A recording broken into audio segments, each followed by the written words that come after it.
Taib. Bismillah wassalatu wassalamu ala Rasulillah wa ala alihi wa ashabihi wa man wala wa ba'du. Allahumma anfa'na bima 'allamtana wa zidna ilman ya rabbal alamin. Ikhwani fid din wa akhawati fillah, a'azzani Allahu wa iyyakum jami'an.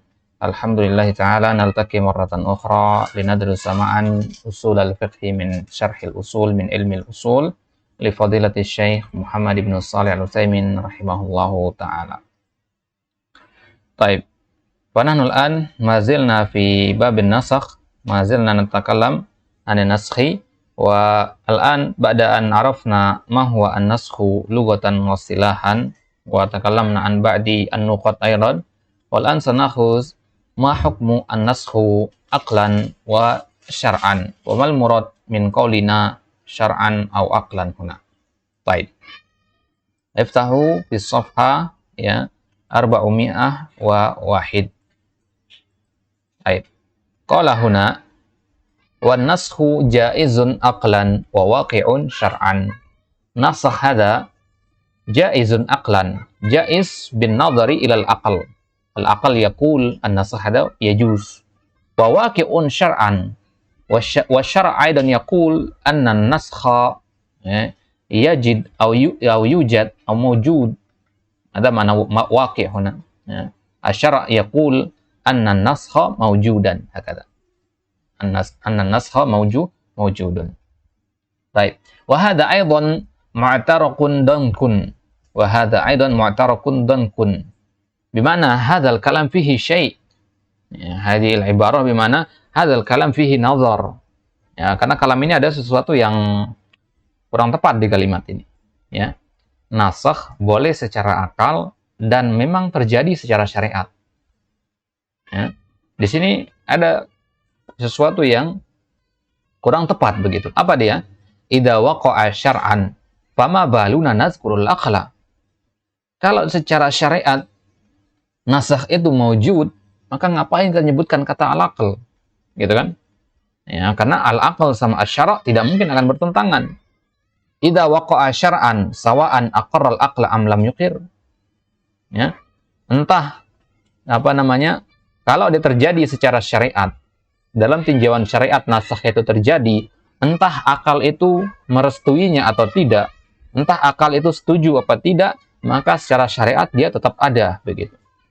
Ini terutama dalam permasalahan ghaibiyah.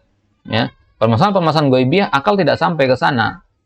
Ya, maka hal-hal yang ghaibiyah di dalam Al-Qur'an, kemudian syariat menetapkan keberadaannya, maka tidak bisa akal itu untuk membantahnya.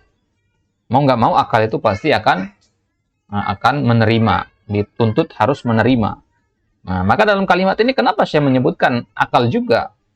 Maka kata Syekh di sini, dzakarnal jawazal aqliyya, kita menyebutkan boleh secara akal. Nasakh itu maksudnya boleh secara akal. Hatta idza khatabana syakhsun dha'ifud din alzamnahu bil qawli bi jawazin naskhi.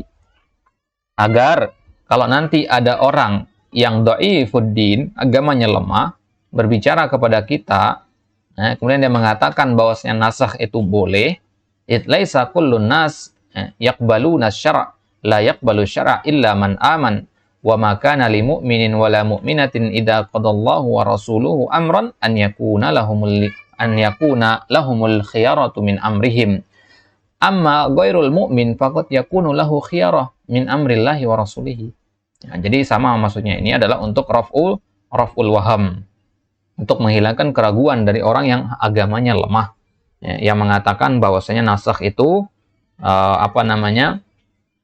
tinjauannya kepada akal. Tidak, ya, tidak. Nasakh itu tinjauannya kepada syara', kembalinya kepada syara'. Baik. Jadi kalau kita mengatakan kalau patokan nasakh itu kepada syara', tapi nyatanya nggak semua orang menerima syara' itu, gitu masalahnya. Ya, maka penting kita menyebutkan secara akal. Ya. Ibaratnya, ya, Anda memberikan fikrah suatu makanan, ya, kemudian Anda juga menyiapkan makanan yang lain. Antisipasi seandainya fikrah tidak boleh mengkonsumsi makanan ini. Misalkan Anda belum kenal fikrah, ketemu fikrah ternyata dia adalah orang yang tua, ya. ompong misalkan, maka makanan yang Anda siapkan adalah makanan yang nggak cocok buat dia, maka Anda siapkan makanan yang lain. Nah, itu makanya Syekh menyebutkan dua-duanya di sini, ya, agar orang yang lemah akalnya, orang yang lemah agamanya, ya, orang yang lemah agamanya belum tentu akalnya lemah. Orang yang lemah agamanya, mungkin ketika kita mengatakan waqa'a syar'an, dia nggak menerima kalimat itu. Tapi di awal kita mengatakan, ya, jawazan aqlan, jaizun aqlan. Nah, maka dia akan menerima salah satu dari keduanya. Adapun orang yang beriman tentu dia akan mengamini dua kalimat tadi. Boleh secara akal dan terjadi secara syariah. Itu dia. Jadi dakik sekali pemilihan dari kata-kata oleh Syekh di sini. Baik. Idan kullu amrin yumkin an tastadilla alaihi bil aqli ma'a syar'a fa'alhu wa la taghlu fil aql wa la tajammad fal jumudu sayyi'un wal ghulu sayyi'un. Kala Syekhuna, setiap perkara yang mungkin kita beristidlal dengannya menggunakan akal, ma'asyara, bisa juga dengan syariat, maka lakukan. Ya, misalkan ada suatu masalah, dalilnya di sini ada dua. Dalil syariat ada, Al-Quran ada dalilnya, menyebutkan masalah ini. Akal juga ada, begitu. Maka, apa yang harus kita lakukan? Fa'alhu, maka berdalillah antum dengan keduanya. Dengan catatan, la taghlu fil aqal. Jangan bersikap berlebihan dalam menggunakan akal dalam masalah tersebut. Wala tajammad, jangan juga terlalu kaku dalam menerapkan nas. Gitu ya. Berarti ini poinnya ya. Kalau kita berdalil dengan akal, jangan gulu. Kalau kita berdalil dengan Al-Quran maupun Sunnah, jangan kaku. Gitu dia. Ya. Jadi ketika mengatakan jangan gulu, maksudnya antum sudah berlebihan dalam menggunakan akal dalam istidlal. Itu dia. Ya. Kalau dikatakan jangan kaku, berarti antum hanya kaku dalam istidlal menggunakan nas. Itu dia. Jadi kedua sifat ini adalah sifat yang buruk. Ya, jumud adalah sesuatu yang buruk, gulu adalah sesuatu yang buruk. Jumud, paham makna jumud ya? Kaku, ya. Menerapkan dalil hanya konteks itu saja.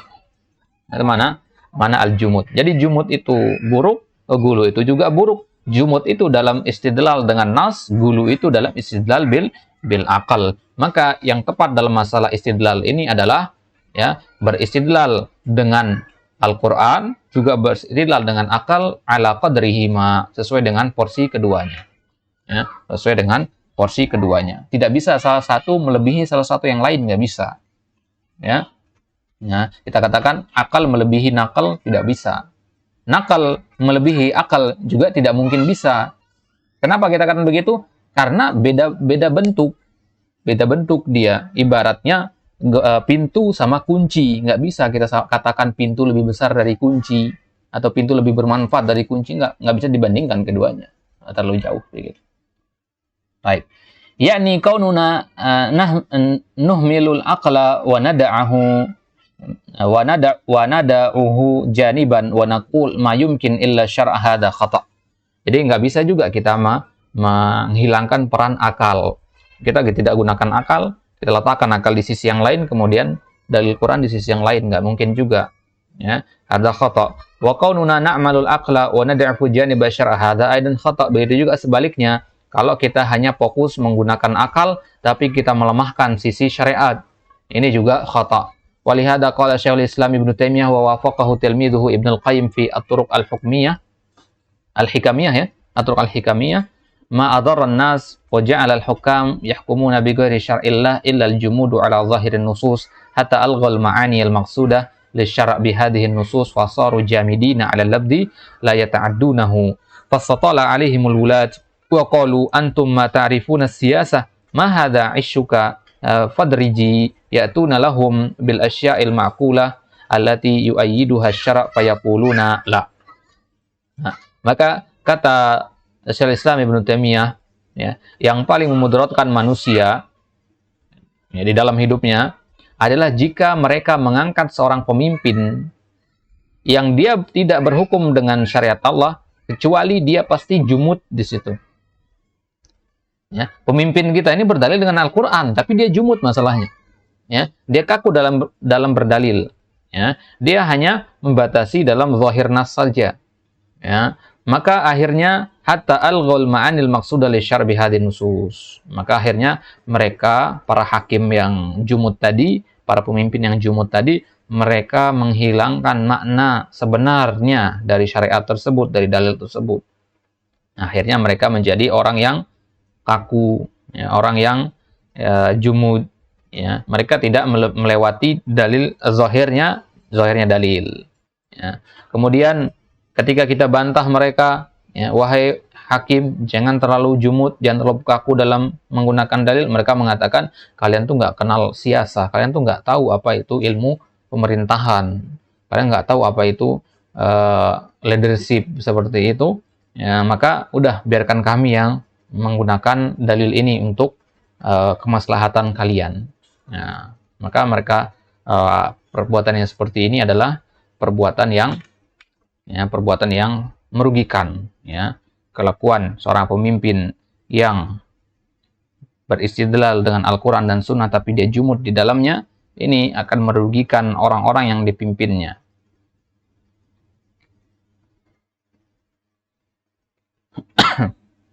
Baik. Fala wajadna syakhsan biyadihi shimagun wa ala ra'sihi shimagun. Mana shimag ada? Tahu mana shimag kan? ما أدري ما معنى الشماغ هنا. طيب انظر أولا في القاموس.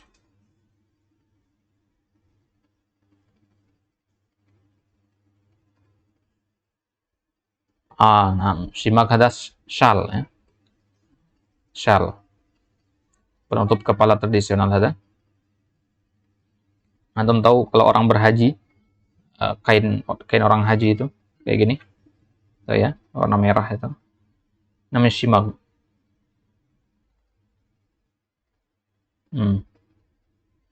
Pak haji di Indonesia kan suka pakai begini, ya.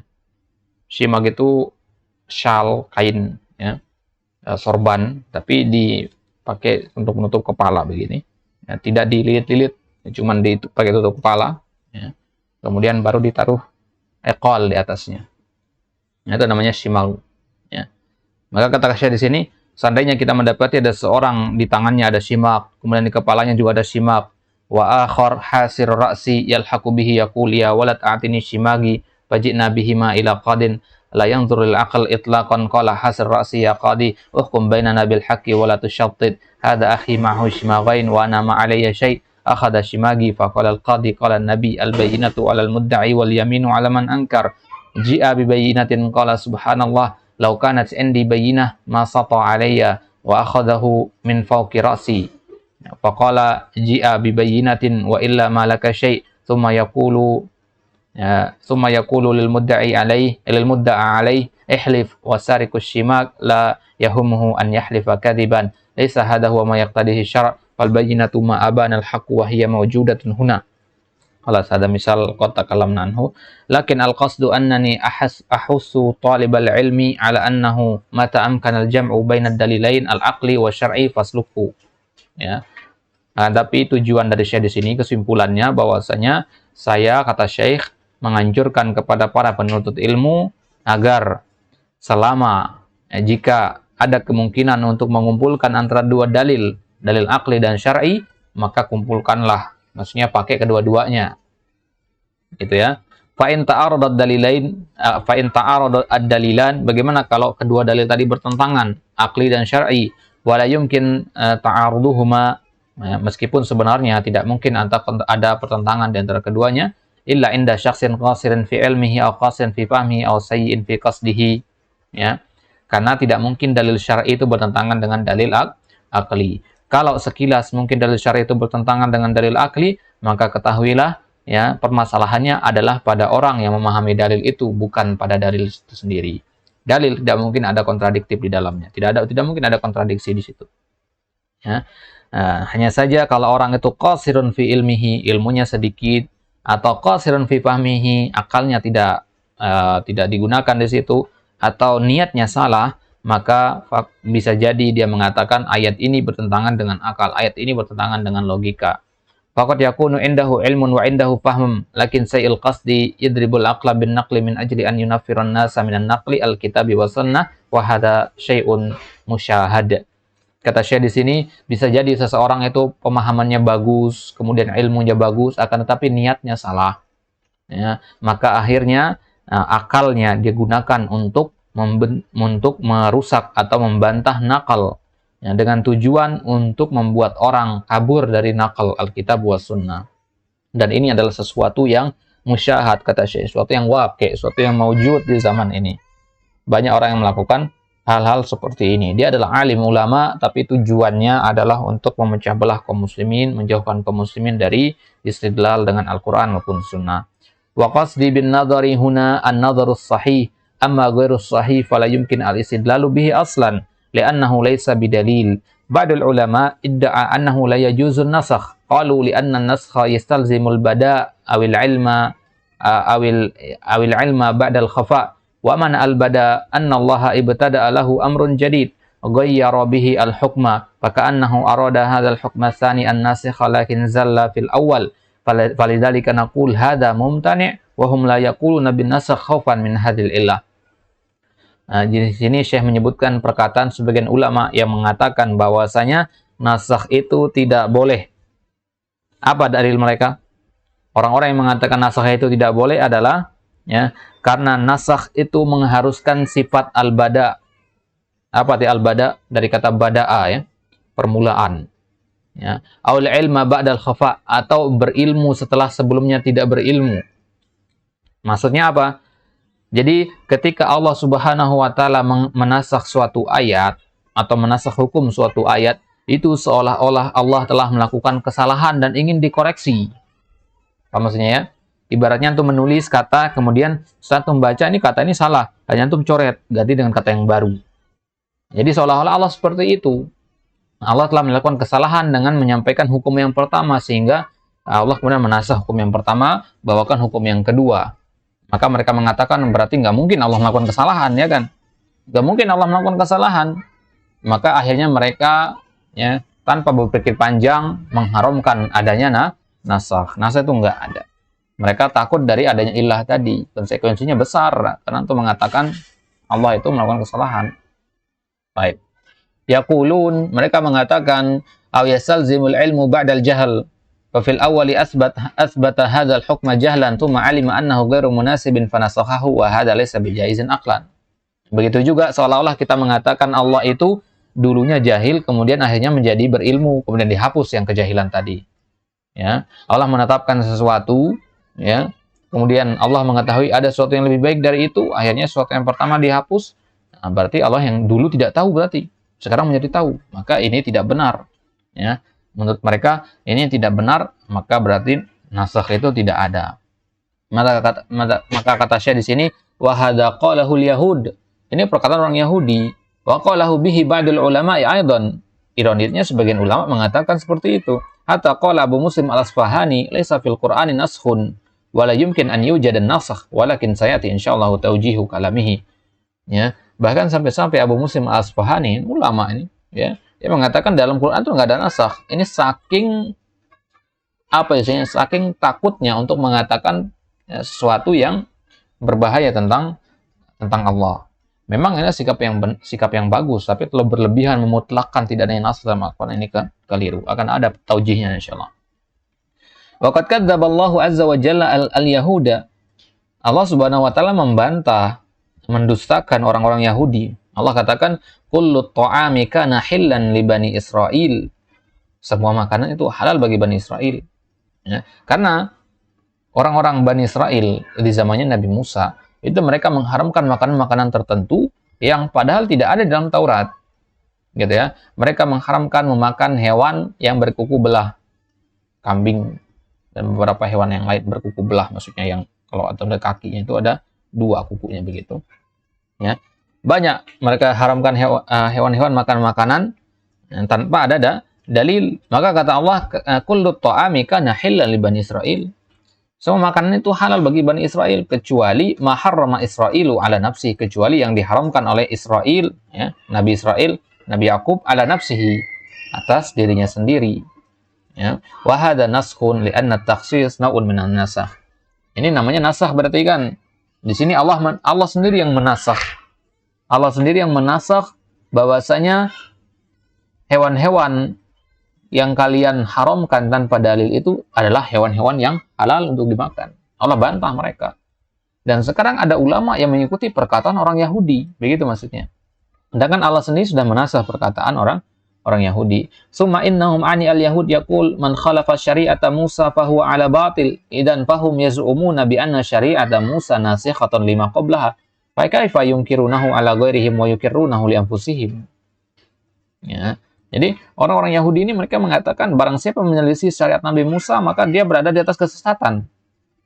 Nah, berarti mereka itu menyangka syariatnya Nabi Musa itu adalah menghapus syariat sebelumnya. Gitu ya. Bagaimana mereka mengingkari adanya nasakh kepada umat-umat sebelumnya, sedangkan diri sendiri mereka tidak mengikrarnya. Maksudnya orang Yahudi ini mengatakan syariat Nabi Musa itu menghapus syariat-syariat umat terdahulu, gitu kan? Gitu mereka katakan begitu. Nah ini berarti nasakh kan? Mereka mengatakan syariat Nabi Musa itu adalah nasikh begitu. Nah sekarang bagaimana mereka mengingkari adanya nasakh padahal mereka meyakini syariat Nabi Musa itu menghapus hukum-hukum terdahulu. Apa maksudnya? Jadi ini bertentangan. Bagaimana antum mengatakan nggak ada nasakh sedangkan antum mengakui Nabi Musa itu syariatnya menghapus umat-umat terdahulu. Baik. Wa nahnu naqul inna an-nasakha jaizun aqlan wa waqi'un syar'an wa ma dzakaruhu min mas'atil bada' awil ilmi ba'dal khafa'i manqudun. Ini perkataan yang bertentangan kata beliau. Li'anna an-nasakha mabniun 'ala hikmah. Karena nasakhnya Allah Subhanahu wa taala itu dibangun di atas hikmah. Bahkan kaidah kita apa? Af'alullahi ta'ala manutatun bil hikmah. Perbuatan-perbuatan Allah Subhanahu wa taala pasti berkaitan dengan hikmah di belakangnya. Manusia melakukan sesuatu bisa jadi tidak ada hikmah di belakangnya. Tapi kalau Allah melakukan sesuatu pasti ada hikmah di belakangnya. Ya, kita makan, minum, ya, paling untuk kepentingan diri sendiri. Ya, tidak ada hikmah yang besar di situ. Tapi kalau af'alullah, perbuatan-perbuatan Allah pasti ada hikmah-hikmah yang besar di belakangnya. Baik. Nah, jadi ini yang perlu dipahami terlebih dahulu sebelum kita membantah perkataan mereka bahwasanya nasakh itu dibangun di atas hikmah. Wal hukmu takhtalifu bi ikhtilafil ahwal. Hukum itu ya berbeda ya tergantung dengan keadaan. Wal awqat dengan waktu, wal amakin dengan tempat, wal ashkhas dan orang-orangnya. Gitu ya. Jadi hukum itu berbeda ya, di zaman Nabi berbeda dengan hukum di zaman sekarang. Kenapa? Karena di zaman Nabi kondisinya tidak sama dengan kondisi di zaman sekarang. Tempatnya beda, orangnya beda, waktunya beda, kondisinya beda. Walihada nujibu 'alal ghani an yunfiqa 'ala aqaribihi wa la nujibu dzalika 'alal faqir. Oleh karena itu kita mewajibkan orang yang kaya untuk memberikan infak kepada keluarga dekatnya. Dan itu tidak kita wajibkan kepada orang yang fakir. Begitu kan? Ada orang kaya, kita katakan bersedekah kepada keluargamu. Tapi kalau orang miskin kita suruh bersedekah kepada keluarganya? Ya enggak, gitu kan? Berarti di situ kita memperhatikan adanya perbedaan kondisi ya, antara orang yang kaya dan orang yang miskin. Li'anna tsani laisa ahlan lil muwasa ya, fala nulzimuhu bima la yastati wal awwal ahlun lidzalik. Fal ahkamu tabi'atun lil hikmah. Maka hukum-hukum itu mengikuti hikmah. Wal hikmatu takhtalifu bi ikhtilafin nas, dan hikmah itu berbeda ya, tergantung dengan kondisi manusia. Yang namanya hikmah itu ikhwah, itu sesuatu yang sifatnya relatif. Ya, sesuatu yang relatif. Misalkan antum tertimpa suatu musibah. Bagi antum yang ditimpa musibah, mungkin antum nggak bisa melihat hikmah di balik musibah itu. Tapi bagi Allah ada hikmah di balik musibah itu. Misalkan dengan musibah tersebut, Allah ingin mengangkat derajat antum. Allah ingin menjadikan antum orang yang mulia. Ada ya? Maka kita katakan hikmah itu relatif. Hikmah itu berubah-ubah tergantung kondisi, situasi dan kondisi manusianya. Ya. Sedangkan hukum itu mengikuti hikmah. Antum analogikan saja, hikmah itu bisa berubah-ubah dan hukum mengikuti sesuatu yang berubah-ubah tadi. Gitu maksudnya. Nah, jadi hukum ya bukan mengikuti ya, Fan, ya. Istilahnya dia sebagai pengikut, ya, pengikut lebih tepatnya, ya. Kalau mengikuti kita katakan kayaknya kurang tepat, ya. Baik. Walaisa takhtalifu bihasabi ilmil hakim. Nah, hikmah itu dia tidak berbeda, tidak berubah-ubah tergantung kepada ilmu dari al-hakim, dari orang yang menghukumi. Gitu maksudnya.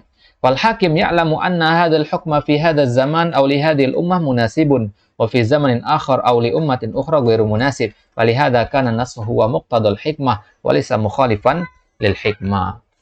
Maka seorang yang menghukumi, memberikan satu hukum, syariat maksudnya di sini Allah Subhanahu wa taala, ya'lam anna hadzal hukma fi hadzal zaman aw li hadhil ummah munasib. Baik. Jadi hukum-hukum itu berbeda-beda tergantung kepada situasi dan kondisi, bukan bergantung kepada ilmu dari yang memberikan hukum. Paham maksudnya? Beginilah maksudnya. Jadi hukum yang berlaku di zamannya Nabi Muhammad SAW itu berbeda dengan hukum yang berlaku di zaman kita. Tentunya tidak semua, ya, dalam kasus-kasus yang kontemporer yang tidak dijumpai di zaman Nabi, kasus-kasus yang misalkan kasus penggunaan jarum suntik, kasus penggunaan adanya bayi tabung, itu kan nggak ada di zaman Nabi. Hukum-hukum baru itu. Hukum-hukum seperti ini ya nggak ada di zaman Nabi, berbeda kondisi di zaman sekarang ini. Maka hukum-hukum itu berbeda bukan karena perbedaan ilmu dari yang memberikan hukum, bukan karena Allah mengetahui hukum kondisi bukan karena ilmunya Allah bahwasanya umat sekarang ini berbeda kondisi dengan umat dahulu, tidak, bukan karena itu ya, tapi karena apa? Karena memang nasakh itu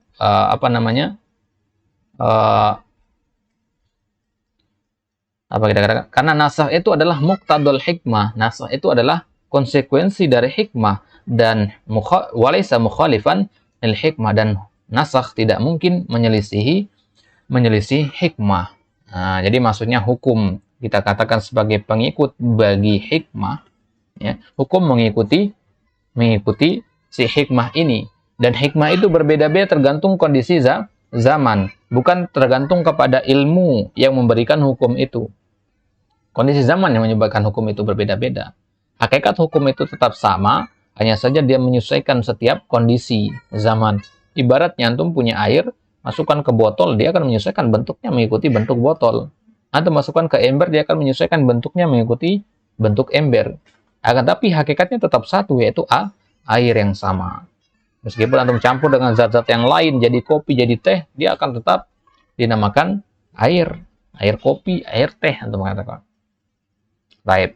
Maka mengangkat suatu hukum itu merupakan konsekuensi dari hikmah. Ini perhatikan kalimatnya baik-baik. Mengangkat suatu hukum itu merupakan konsekuensi dari hikmah. Misalkan, Fikrah punya anak. Dia mengatakan kepada anaknya masih usia kecil, belasan tahun misalkan, masih muda. Dia katakan kepada anaknya, "Nak, kamu nggak boleh main HP sama sekali." Ya, nggak boleh main HP sama sekali. Ini hikmah dari fikrah kepada anaknya, perintah yang berisi hikmah di sini. Karena ada tujuan baik di belakangnya kan. Akan tapi ketika anaknya nanti sudah besar, misalkan udah masuk perkuliahan, kemudian fikrah masih tetap memegang prinsip nggak boleh kamu main HP, maka ini sudah tidak hikmah lagi. Paham ya? Karena di usia seperti itu udah masuk bangku kuliah, si anak butuh pasti namanya HP untuk menunjang perkuliahannya, untuk komunikasi dengan dosen-dosennya misalkan, dan seterusnya. Maka sudah tidak hikmah lagi perbuatan itu. Nah, berarti hikmah apa tidaknya itu adalah sesuatu yang relatif. Nah, bergantung kepada apa? Bergantung kepada ikhtilafin nas. Ikhtilaf an-nas, perbedaan manusia. Wa amal khilafu ma'a Abi Muslim al-Asfahani rahimahullah falafzi li'annahu yuqirru bi anna Allah qad yarfa'ul hukma lakinnahu yaqul inna raf'al hukmi ba'da thubutihi laysa raf'an mutlaqan hatta yakuna naskhan. Maka khilaf kita, perselisihan kita dengan para ulama yang mengatakan bahwasanya tidak boleh ada nasa dalam Al-Quran itu hanyalah khilaf lafzi saja. Gitu ya. Nah, ibaratnya ini Abu Muslim al-Asfahani ini mengatakan air itu bentuknya dia bentuknya kayak ember gitu. Dia mengatakan begitu Abu Muslim, ya. Sedangkan kita mengatakan air itu bentuknya kayak botol. Apa maksudnya? Tapi hakikatnya adalah air itu sama. Jadi perbedaan kita dengan Abu Muslim al-Asfahani adalah perbedaan dalam lafaz saja, bukan pada substansi, bukan pada hakikatnya. Ya. Jadi kita dan Abu Muslim sama-sama sepakat bahwasanya Allah Subhanahu wa taala ya mengangkat hukum setelah hukum itu ada. Kalau kita tanya kepada Abu Muslim, apakah Allah itu hakim? Apakah Allah itu penuh hikmah? Pasti dia akan menjawab, "Na'am", ya kan? Karena Al-Hakim adalah nama dari nama-nama Allah. Pasti akan mengatakan begitu. Dan di antara konsekuensi hikmah adalah adanya nasakh tadi. Ya, fikrah tadi, ya. Dia akan dikatakan hakim kalau dia membolehkan anaknya main HP di usia yang sudah masuk bangku perkuliahan itu. Wadah ada? Baik. Nah. Wa inna ma huwa raf'un lil hukmi fi waqtin mutaakhir. Ya. Karena sebenarnya nasakh itu dia hanya mengangkat hukum di waktu yang belakangan saja. Fal hukmu idza nazala ya'ummu jami'al ahwal wal azman wal amakin. Karena jika ada suatu hukum turun di zaman Nabi misalkan, hukum turun, maka hukum itu mencakup semua kondisi manusia. Ya, semua kondisi manusia, semua zaman dan semua tempat. Ibaratnya ketika turun suatu hukum di Arab di zaman Nabi dulu, maka orang kaum muslimin yang ada di Indonesia juga wajib mengamalkan hukum tersebut. Oke ya? Padahal berbeda kondisi, berbeda orang dan sebagainya. Itu di waktu itu gitu. Fa idza anzalallahu masalan ibahatal mut'ah wa ibahatul mut'ah tamtaddu ila yaumil qiyamah. Ya. Ketika Allah Subhanahu wa taala memperbolehkan mut'ah, berarti mut'ah itu boleh sampai hari kiamat. Fa idza ja'an naskhu, ya. Akan tapi ketika datang suatu nasakh dan diharamkan nikah mut'ah tadi, sara hadza raf'an lil hukmi fi zamanil ladzi ba'dal ibahah. Maka hukum yang baru datang ini yang mengharamkan nikah mut'ah itu, dia mengangkat hukum nikah mut'ah itu untuk zaman setelah pembolehan, bukan zaman Nabi, gitu maksudnya. Ya. Jadi para sahabat dulu pernah nikah mut'ah, ya kan? Pernah nikah mut'ah, ya. Pernah mereka nikah mut'ah. Kemudian datang ayat yang melarang nikah mut'ah tersebut. Apakah nikah para sahabat yang terdahulu itu ya harus dipasakh? Apakah para sahabat harus bertaubat? Tidak, paham ya? Karena mereka dulu nikah mut'ah itu karena pembolehan dari Allah. Dan sekarang hukum itu dirubah karena dari Allah juga yang merubahnya, begitu. Wadah ada? Baik. Jadi yang namanya nasakh itu hanya mengangkat hukum di waktu setelah zaman para sahabat itu. Bukan menghilangkan hukum yang sudah ada, diganti dengan yang baru, enggak. Hukum yang ada di zaman dahulu ya sudah selesai, itu untuk mereka di zaman dahulu. Ya, maka orang-orang yang datang setelah mereka harus mengamalkan hukum yang baru. Itu sebenarnya hakikat dari nasakh itu. Walaysa raf'an aman likulli zaman. Ini bukan mengangkat hukum secara umum setiap zaman, tidak. Untuk seluruh waktu, tidak sampai di zaman para sahabat juga, misalkan tidak. Fayakunu hadza min babit takhsis fi zaman. Jadi yang perlu dipahami dalam nasakh itu adalah masalah takhsisus zaman, pengkhususan zamannya. Ini yang paling penting dalam nasakh itu. Kita harus mengkhususkan zamannya. Ketika kita mengatakan diharamkan nikah mut'ah, ya, telah dinasakh hukum nikah mut'ah, itu berarti kita mengkhususkan zaman diperbolehkannya nikah mut'ah itu hanya di zaman para sahabat sebelum adanya nasakh ini. Sekarang sudah ada nasakh, maka tidak lagi berlaku. Begitu. Baik. Fazamanu kana fi awalil amri aman. Memang dulu ketika awal turun perintah, ya pembolehan, bukan perintah ya, ketika turun pembolehan untuk nikah mut'ah itu, maka di situ semua kaum muslimin yang ada di zaman itu wajib atau boleh melakukan nikah mut'ah. Ada ya? Baik. Falamma ja'an nasikh shara khasan, maka ketika datang ayat yang menghapuskan hukum nikah mut'ah, jadilah nikah mut'ah itu hukumnya khusus bagi ya, orang-orang terdahulu saja. Orang-orang zaman sekarang sudah tidak diperbolehkan lagi, begitu. Nah, jadi kalau ada yang nanya kepada antum nikah mut'ah itu boleh apa tidak, maka kembalikan pertanyaan itu yang ditinjau dari kacamata siapa dulu, begitu. Kalau melihat dari pembolehan di zaman Nabi, maka nikah mut'ah itu boleh. Tapi kalau kita tanya para asatidzah sekarang, apa hukum nikah mut'ah? Pasti mereka mengatakan haram, tidak boleh kan? Ya. Padahal ada dalil yang membolehkan, tapi dalil itu terbatas di zaman dahulu kala saja. Jadi kita mengatakan mutlak nikah muta nggak boleh itu juga keliru, karena Allah pernah memperbolehkannya, gitu ya. Akan tetapi la itibar, nggak ada itibarnya pembolehan itu sekarang, karena sudah dihapus dengan hukum yang baru. Wan nahyu fi qoulihi alaihi salatu wassalam kuntu nahaitukum an ziyaratil qubur yamtaddu ila yaumil qiyamah. Ketika Nabi mengatakan, aku larang kalian untuk ziarah kubur, ini larangan sampai hari kiamat berarti. Nah, berarti ini mencakup semua zaman, semua tempat, semua orang. Kemudian Nabi mengatakan fazuruha. Kemudian Nabi katakan ziarah kuburlah kalian. Berarti ini nasakh ini.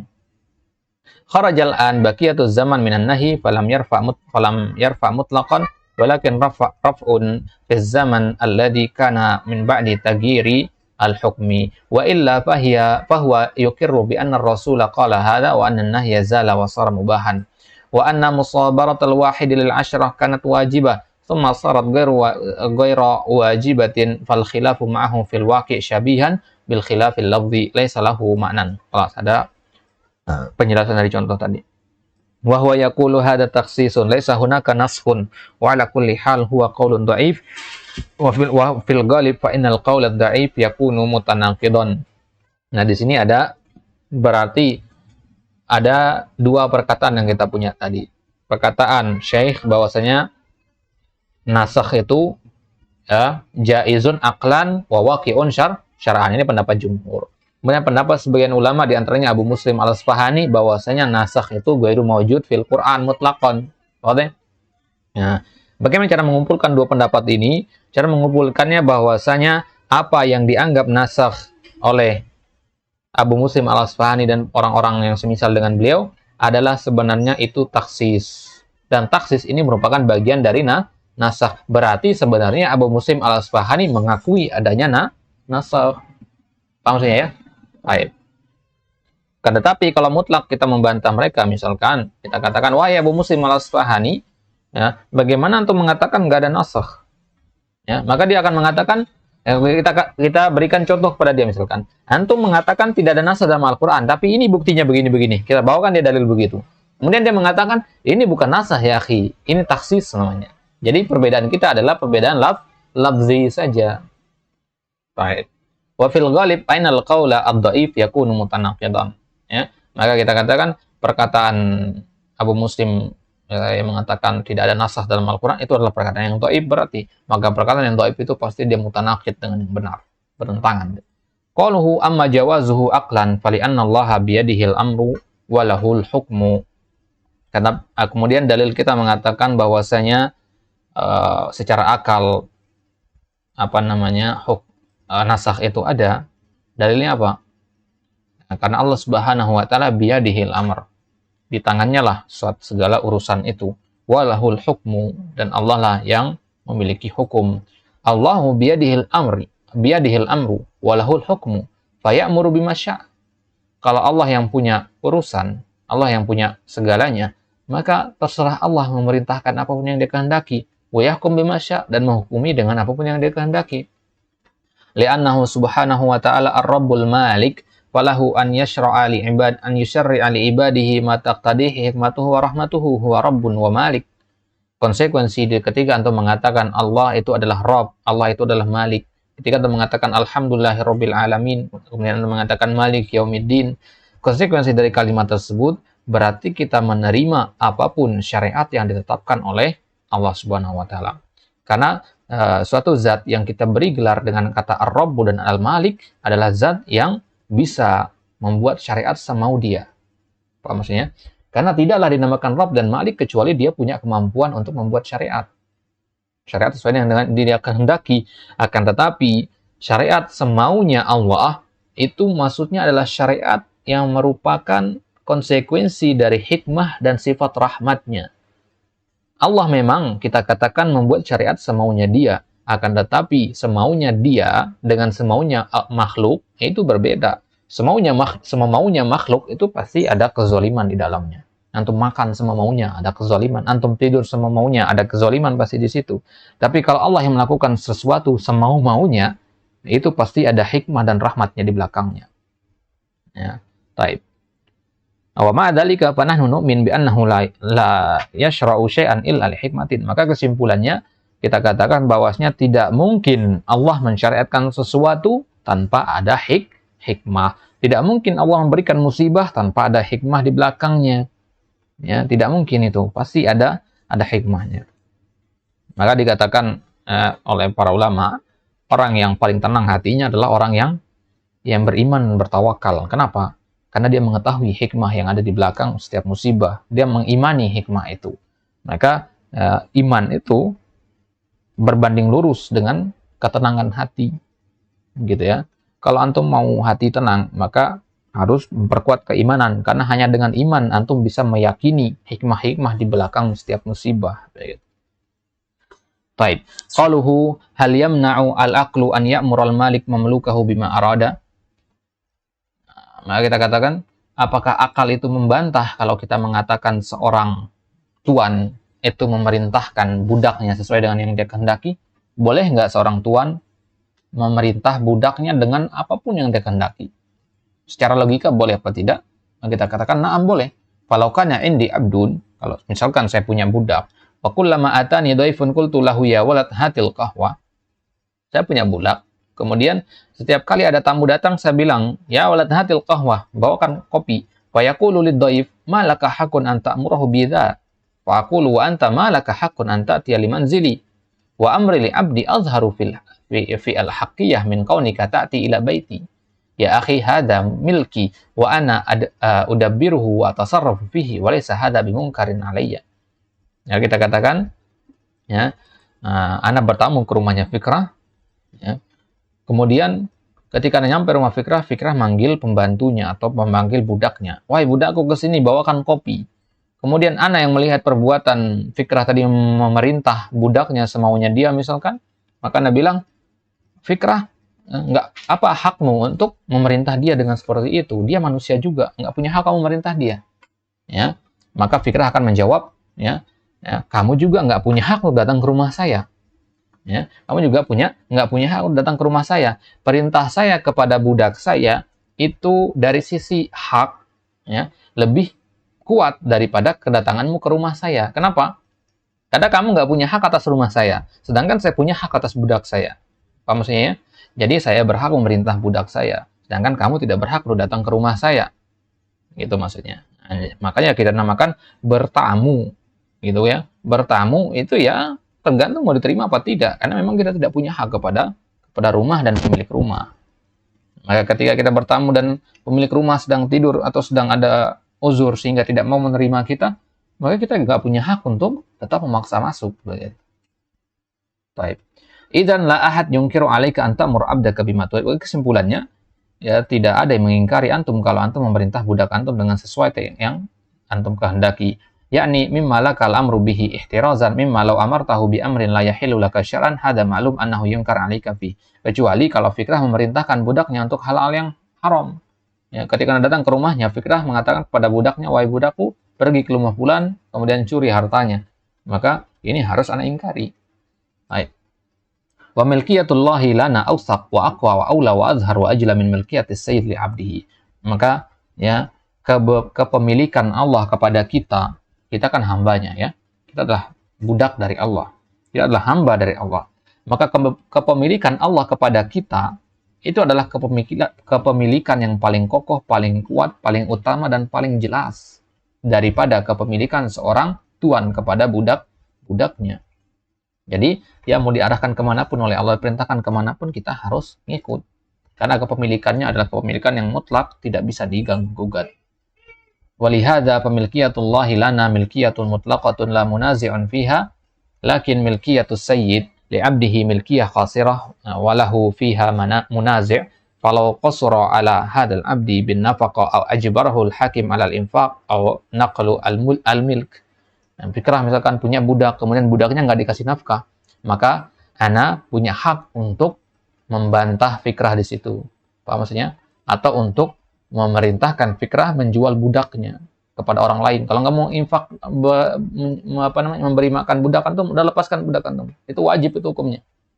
Ya, berarti kepemilikan Fikrah kepada budaknya kepemilikan yang qasirah, yang terbatas. Tidak seperti kepemilikan Allah kepada hambanya. Baik.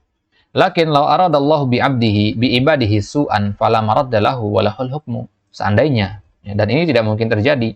Seandainya Allah Subhanahu wa taala menginginkan keburukan kepada para hambanya, maka akan terjadi kun fayakun gitu. Akan tetapi Allah itu bertindak adalah dengan hikmah. Meskipun Allah menginginkan keburukan bagi hambanya, bagi hamba-hamba yang berdosa, yang berbuat maksiat, tapi pasti ada hikmah yang terkandung di belakangnya. Idzan idza kana Allah azza wa jalla huwal malikul mudabbirur rabb fala ahad yunkiru an ya'muru ibadahu bima lam ya'murhum bihi min qabl.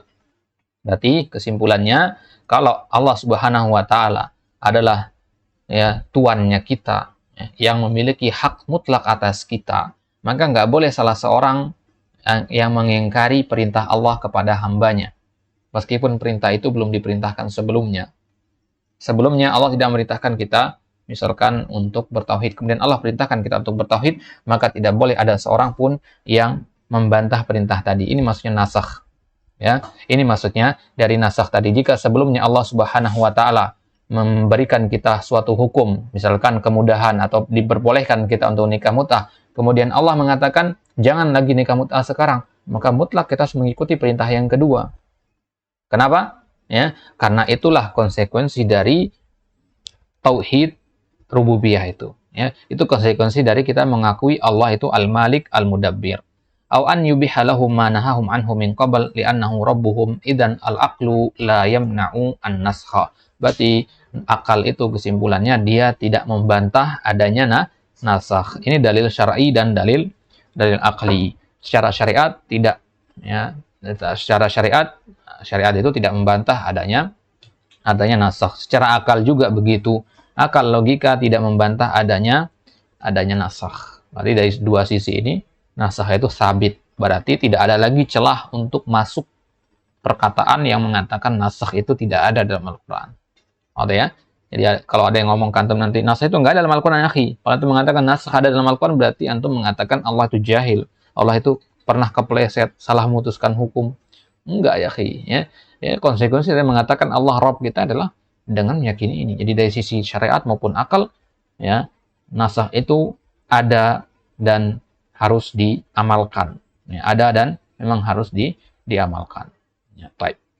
Wallahu taala alam. Kita cukupkan sampai di sini. Wassallallahu ala nabiyina Muhammad wa ala alihi wasallam. Wa akhiru da'wana alhamdulillahirabbil alamin. Insyaallah taala nuwasil fil liqa'il qadim fi madza al-mabahis al-muta'alliqa mazilna fi al-mabahis al-muta'alliqa bi an-nasakh. Taib. Wa naktafi bihadzal qadar, nakhtatim bi du'ai kafaratil majlis. Subhanakallahumma wa bihamdika asyhadu an la ilaha illa anta astaghfiruka wa atubu ilaik. Assalamualaikum warahmatullahi taala wabarakatuh.